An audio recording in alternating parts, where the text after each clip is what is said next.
The result of your work indeed is paying off. Now, just a reminder on what Afande Kituma Rusoke, the spokesperson of police, said about the whereabouts or welfare of Honorable Kyagulanyi. He did say that, number one, for a fact, as police, they know that Bobi Wine is not under any form of arrest.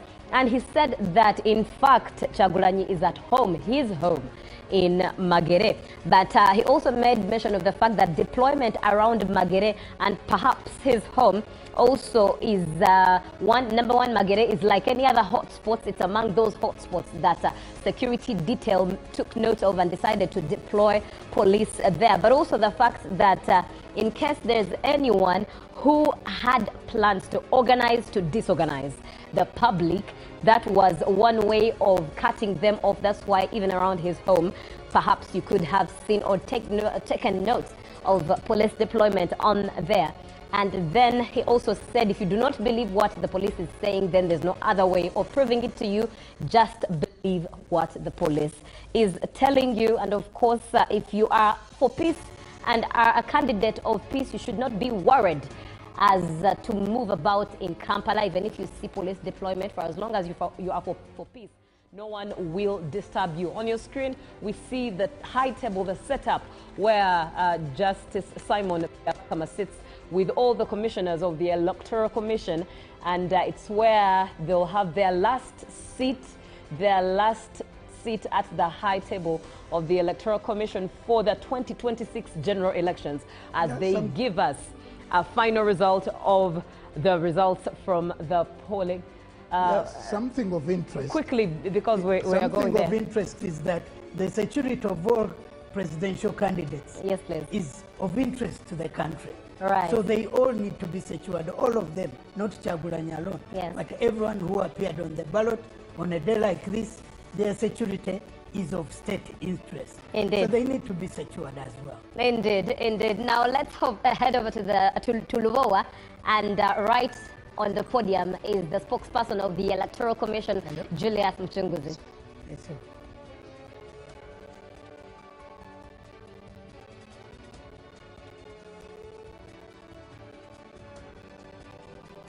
And they should be coming in shortly. You're welcome.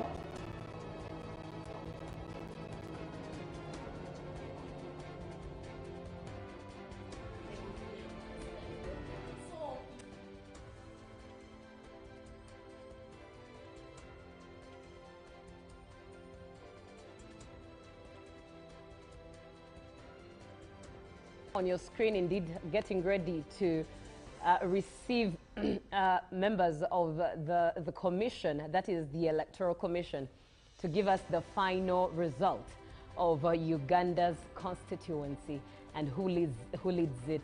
Of course, as Honorable Mike Sebalu did share the excitement, that I mean by the statistics and what we've seen even on the graph itself, it's quite evident who is going to be announced. But it's also important that you know the numbers as they come in from 50,739 polling stations in the election cycle of the general elections 2026. So far, by the last provisions, only 47,499 polling stations are the polling stations whose results had been collected.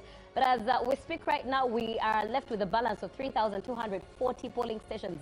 And those 3,240 polling stations will be added onto the 47,499 polling stations, and it will be a total of 50,739 polling stations. As you can see on your screen, in studio with me is Honorable Mike Sebalu, who's giving us his insights, especially as someone who has been around, and it's quite an honor for the younger generation to learn from men and women of his stature who have seen Uganda have its history being written, and its history being written even in the now, in comparison of their time of service.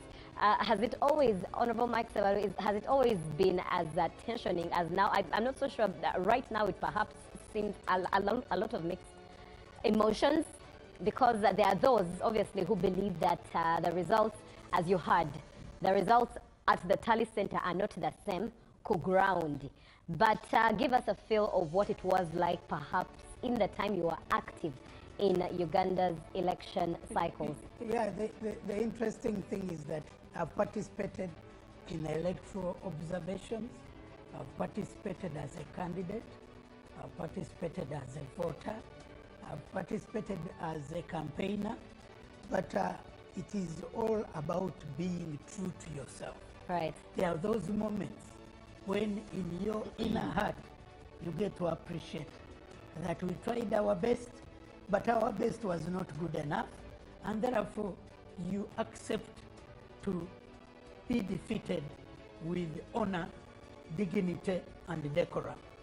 Even when you are winning, it is good practice to win with honor, dignity, and decorum. So what is happening today is not anything that can create tension.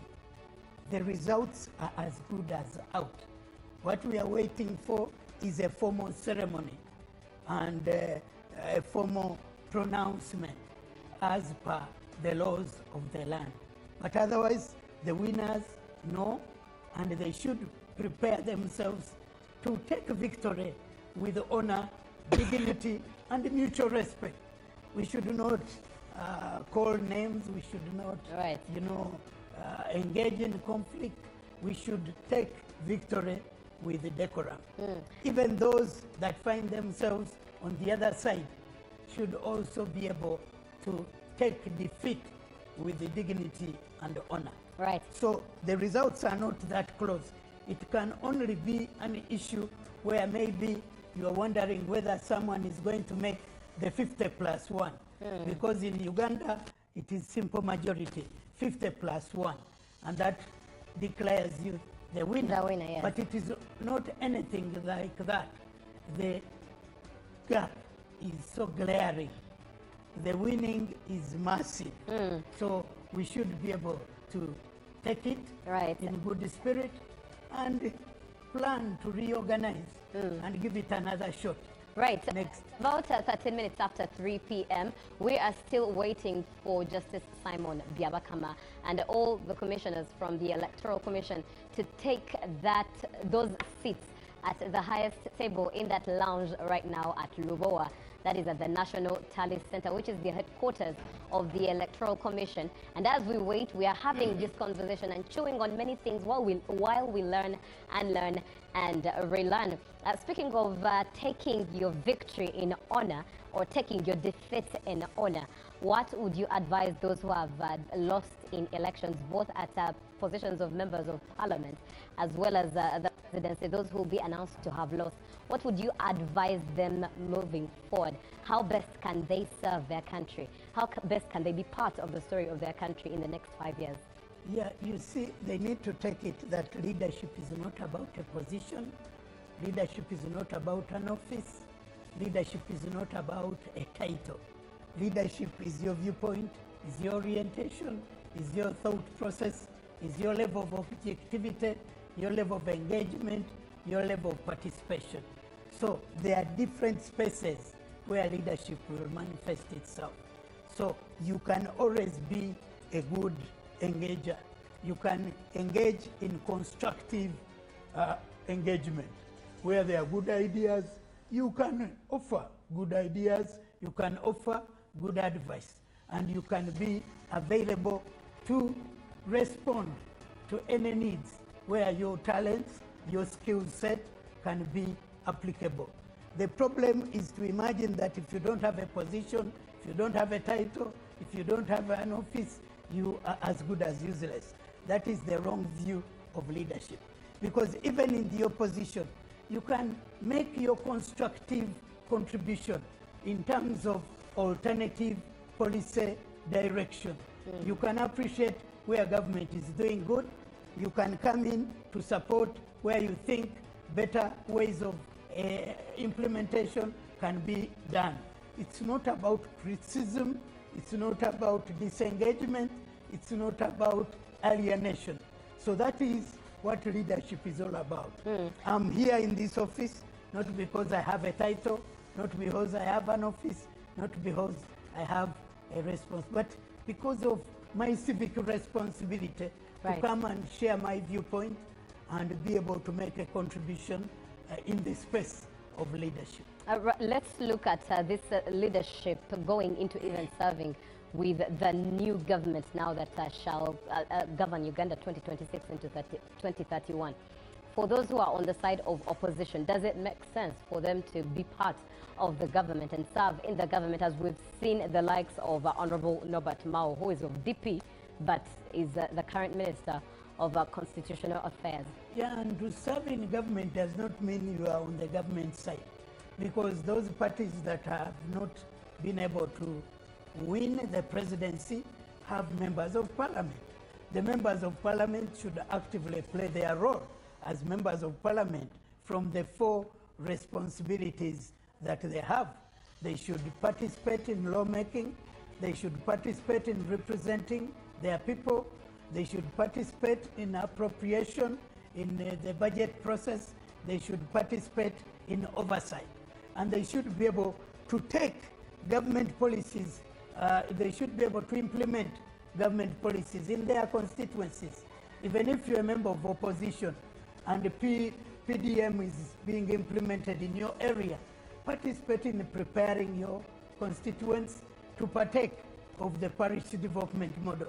If you're a good member of parliament, you should allow your people to partake of government programs, because the government in power does not only serve the people that voted for it. The government is going to serve all Ugandans equally, with the equity as a point of reference. So if you are that good member of parliament, you should get all these government programs to be successful in your constituency.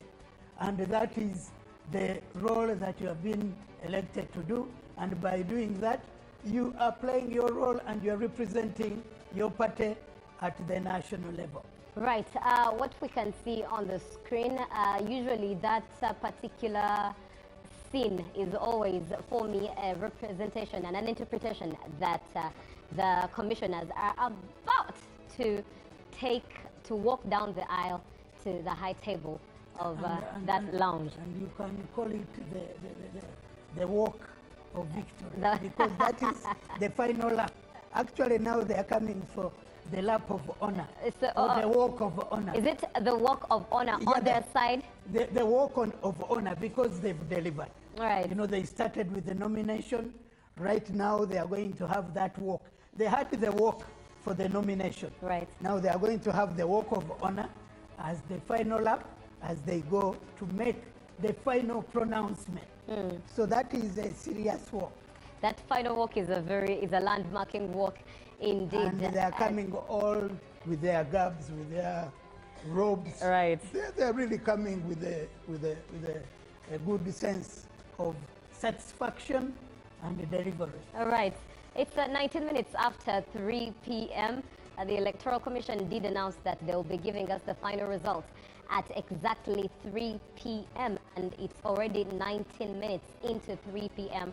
As we await them, we await the commissioners to take the walk of honor, as Honorable Mike Sebalu has indeed given it that title and that imagery, that they take that final walk as they give Ugandans the final result that has come from 50,739 polling stations on there. And of course, we are left with 3,240 polling stations to complete all the 50,739 polling stations and receive the final result of Uganda's election cycle in the general election 2026. Which is their final deliverable. That's another box they're ticking. Right. The final deliverable, an outcome of 3 months. Yes. Serious engagement. Indeed. Yeah. 3 months, and actually even more months if you think about it. From